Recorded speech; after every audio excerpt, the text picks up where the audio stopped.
पुरानी बात है, 2000 एक दफा मेरी शादी कब हुई थी, 2008 या 9 की बात होगी। ये वाकई मैं पहले भी बयान कर चुका हूं। मैं गया तो मैंने जब पैगाम भेजा तो उन्होंने कहा आपके तो निकाह में पहले से जौजा भी है, बच्चे भी हैं, तो आप क्यों कर रहे हैं? और बेटा आप कमाते क्या हो? अंकल बस अल्लाह का दिया, ऐसा बेफिक्र नहीं। अभी कमाई का नहीं पूछो आप, अभी देखो गाड़ी में आ रहा हूं, कार चला के आया हूं। कार थी मेरे पास, FX थी, पुरानी किस्तों पे 3,000 रुपए किस्त थी उसकी, 40,000 की खरीदी थी, 3,000 किस्त थी। डेंटर के पास गया था कि इसकी छत चिपकी हुई है तो सीधी करनी है। उसने कहा हाथ से कर दो, यूं की तो खई होगी। मैंने कहा बिला वजह मैंने इतनी टेंशन ली हुई थी। तो खैर उसने रिश्ता लेने के लिए गया था, तो मैंने कहा भाई गाड़ी है, अपनी जाती गाड़ी है, वगैरह वगैरह बातें करता। तो मुझे ये गम नहीं था कि लाजमी हो। मैंने कहा हो जाए, ठीक है, नहीं हो ठीक नहीं है।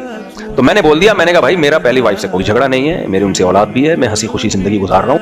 मैंने उनसे कहा देखो भाई मसला ये है कि मेरी एक नजरिया है कि इस जमाने में मर्द को दूसरी शादी करनी चाहिए, तो मैं घर दे रहा हूं और देख लें आप आके। तो क्या आपके खानदान में? मैंने खानदान वाले सारे मेरे बाइकाट करके बैठे हुए हैं, तो मैं जब एक बीवी बच्चों को पाल रहा हूं तो आप देख लें मुझे।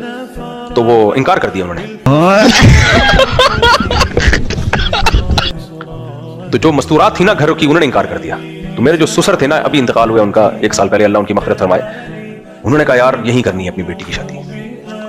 6 महीने बाद उन्होंने हाँ की। उन्होंने कहा बंदे में एक चीज सही नजर आ रही है, बात को घुमा नहीं रहा है, सही है ना, तो बात को घुमा नहीं रहा है। तो वो 6 महीने सोचते रहे कि बंदे ने अपनी पोजीशन बता दी है, भाई ये आमदन है और इस तरह से रखना है, और पहली बीवी से कोई झगड़ा नहीं है, कोई लड़ाई नहीं है, कुछ भी नहीं है, पहली बीवी राजी है, नहीं राजी भी नहीं है, ये भी मैंने बता दिया, कोई राजी वाजी नहीं है भाई। तो निकाह तो कर लिया उन्होंने, लेकिन उन्होंने खुद बताया कि हम अपने खानदान को क्या मुंह दिखाएंगे कि आपके खानदान से कोई आ ही नहीं रहा। तो फिर आप ऐसा करना कि ले आओ किसी को भाई बना के, किसी को भाभी बना के ले आओ। तो फिर यहाँ हमारी मस्जिद कमेटी के उस वक्त सदर थे, तारिक भाई नाम था उनका। उनसे मैंने कहा अभी फिलहाल आप 1 दिन के लिए मुझे बड़े भाई के तौर पे उधार चाहिए। और मैंने कहा अपनी वाइफ को भी ले आए मेरी भाभी बना के। अब निकाह में तो जाना होता है ना। माँ बाप को मालूम था, हमारी अहलिया के वालिदैन को पता था, रिश्तेदारों को नहीं पता था। उनको रिश्तेदारों को फेक भाई भाभियां दिखानी थी। तो हम ये झूठ पकड़ा जाता है हमेशा। मैं जिनको अपना बड़ा भाई बना के लेके गया वो भी तारिक।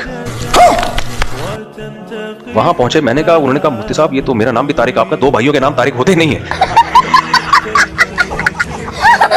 हमने सोचा ही नहीं था ये, बस पकड़े जाते जाते बच गए हम। मौत को छू के टक से वापस पकड़े जाने वाले थे कि बच गए हम। फिर हमने नाम वहां जमशेद या कोई नाम चेंज किया फौरन। मैंने कहा भाई खुदा के लिए ये तो अजीब सा हो जाएगा। 2 भाइयों के नाम तारिक कैसे हो गए? तो खैर निकाह बड़ा हो गया।